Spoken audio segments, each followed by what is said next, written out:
Jeg ved ikke, om du har tænkt tanken, men det er jo interessant at overveje, hvorvidt det er realistisk for mennesker for eksempel at bo på Merkur. For at finde ud af, om det er realistisk, ligger der en masse oplysninger på nettet. Der ligger for eksempel den side, I kan se her, hvor der er nogle beskrivelser af, hvordan klimaet det er på Merkur. I kan gå ind i faktaboksen her og se nogle faktuelle oplysninger omkring Merkur, afstandsberegninger, omdrejningstid, antal måneder og mange andre interessante ting. Vi kan også gå ind og kigge på en anden hjemmeside, som fortæller noget om det egentlig er realistisk at kunne foretage rejser til Merkur.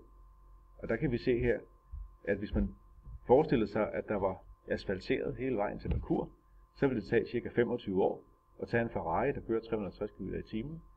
Måske det er mere nærliggende at tage en form for rumfartøj, der vil vi kunne klare det på 71 dage. 71 dage, det lyder meget, men det er nok det scenarie, vi kommer op imod, når vi om mange milliarder år vil være nødt til at finde et andet sted at bo end jorden, fordi at jorden vil brænde op på grund af, at jorden vil blive opslugt af solen. Det er der i hvert fald forudsigelser, der viser.